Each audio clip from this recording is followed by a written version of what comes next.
Hey everybody, this is Bo back in the lounge. We're going to go down all the way down to Valdosta State University, talk to head football coach, Coach Dean. Sir, thank you. How you doing?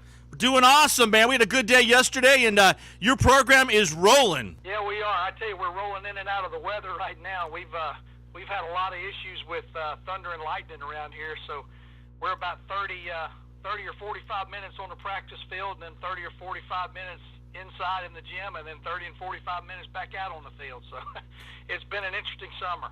Absolutely. First you had the heat, then you've had the monsoons, then the electrical storms, and obviously hurricane season's fast approaching, and it's already been an active one. Yeah, it already has. And last year we had to play our first game against Fort Valley in the hurricane. So looks like we may be able to dodge that unless something pops up pretty close to the coast. But that's always going to be an issue for us throughout August and September down here in South Georgia. Absolutely. Coach, your fan and your fan base, your alumni, is so supportive of what you do. Every time we get you on, we get people thanking us for talking about your program. What exactly are you doing down there? I mean, it's a lot of love for what you do. Well, this is a football town. The two high school programs here, Valdosta, who's won more high school football games than anybody in the country, and then Lowndes over the last, I think, 5 years has won 3 state championships. So this town is football crazy, but I have to give a lot of credit to our kids. They've done a great job of getting out into the community, going to daycares, going to schools, and going to businesses and being around people. And I think when they're out there doing that, I think people realize that, hey, these kids are good kids, and let's go out and let's support them. Coach, you bring up a really good point right there. There was a college, and I'm not going to mention its name because I'm trying to get them on air, and I told them I wouldn't say anything prior to talking to the coach. But he obtained a football program that had several issues, and he went in and literally cleaned house.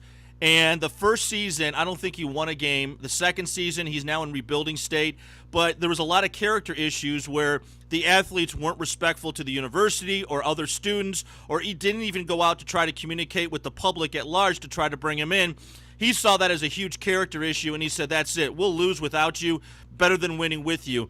It seems that's happening more and more. We had an issue up here with one of Michigan's athletes, and because of character issues off the field. That is so key for success of a program is what you just mentioned.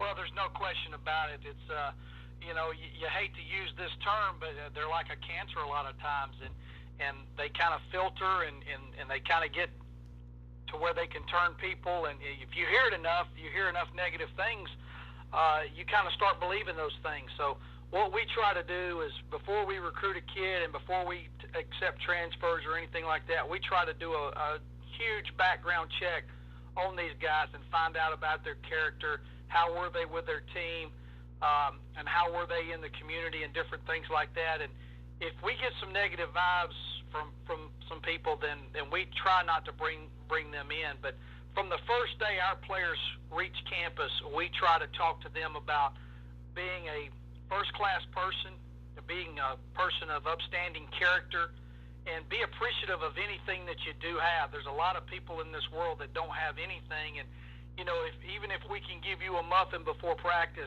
be proud of that muffin because there's a lot of people that would want that blueberry muffin. Absolutely, man. Something so small but has such big impact in someone's life. No question about it, and I think that's part of us. Yes, we want to win football games, but I think as football coaches and as a football staff, we have to help these guys become better people, better fathers, better husbands, and give them an opportunity to go out and succeed in whatever facet of life that they're going to be in, whatever business or whatever they choose to make out of their career. Absolutely, Coach. And, there's so much right now going on in your conference alone. You've got 2 D1 football guys that have stepped into shoes. We got Terry Bowden, and then you got Bill Capel. The visibility for what you're going to do with this season is probably going to be an all-time high. Well, there's no question. As soon as Terry Bowden joined the Gulf South Conference, this whole conference became a buzz. I mean, I remember right after it, everybody asking me what I thought about it. And, the guy's been out of coaching for 10 years. Obviously, he was a great coach and very successful. But for him to be out of coaching for 10 years and to carry that much weight and people be so concerned about what he's going to do at North Alabama and how he's going to be. That says a lot for him, and that goes to show you what publicity and ESPN and all these things. Football now is a national pastime, and it goes all the way from season to recruiting to spring to back around to the season again. It's just a passion for a lot of people throughout the country. Yeah, he inherits a pretty good program from Mark Hudspeth. I mean, that was a pretty good program before even the word of Terry going there. Well, it was, and they lost a lot of players off that team last year. Coach Hudspeth had a pretty much a senior class up there, but the cupboard wasn't bare. They had a lot of good football players, and I think he's brought in a lot of good football players, a lot of Division I transfers, and they're going to be a team that's going to be hard to reckon with. You're going to have to take them very serious, just like you do any North Alabama team. But he'll have them ready to play, and it's going to be a pretty interesting game. We play them here on Thursday night on a national TV setting. So people are already trying to talk that game up, and I'm telling a lot of folks, we got 6 or 7 games before we ever have to worry about North Alabama. So right now our concentration is on Newberry. It has to be, because in a playoff system, you don't get any charity stripes for making the playoffs. You have to either be in it or you're not going to make it no matter what. Oh, there's no question. I mean, especially here in the Gulf South Conference, you can't take anybody lightly. From top to bottom, this conference is full of athletes. It's full of great coaches. And if you're not ready to play, you can go out and you can lose a game very quickly. And not only lose, you can get embarrassed. Yeah, and speaking of being embarrassed, it's to come in as highly publicized as we both spoke about at his program. Terry's going to have a tough. Coach Bowden's going to have a tough issue to really win games, because if there's any glips on the map, people are going to question. There's going to be a lot of more turmoil going on. Instead of just talking about X's and O's, people are going to be calling up asking questions about, can he handle it in the D2 program? What is he doing wrong?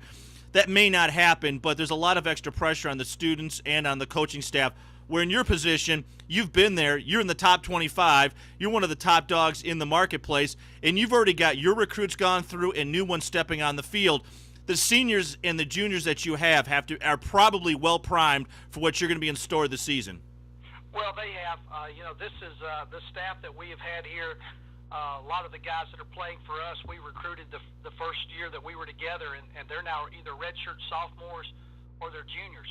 So this is their 3rd year into the program, and that's a lot of the guys that we're playing with now. One of the things that happened to us when I took over, we had a large senior class, not a real large senior class, but a good senior class that had a lot of leaders. Within the junior class that we had the next year that were rising seniors for the 2008 season, there was only about 7 or 8 of them. And that recruiting year that we had with the previous staff was one that we missed on a lot of kids. They didn't stay in the program. They didn't stay eligible. And, so we played with a lot of young kids last year that we recruited, and it's a lot of the guys that our coaches recruited and wanted to fit into our system. So it's going to be exciting to see them this year play as redshirts, sophomores, and juniors, being 3 years into the program, and now kind of accepting how we do things around here and understanding that. And one thing that we've got is we've got a great junior class. I'm very, very proud of our junior class and the way that they have handled themselves over the last couple of years.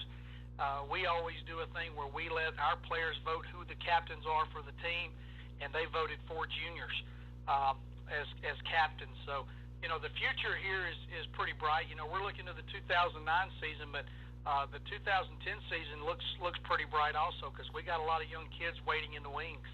Yeah, and I'm sure that the National Championship 2007 season is probably on a lot of those juniors' minds to get back there. It's got to be. They're close to their final season. The need to prove themselves and regain the glory. It's got to be there. It is. That's what we talked about all in the off season, is they wanted to get back there. A lot of those guys, like I said, were true freshmen on a part of that team, and some of them were redshirted and can remember the run, but weren't able to go to the game and be on the sideline during the game. And those guys that were part of that as true freshmen, they've relayed to our young kids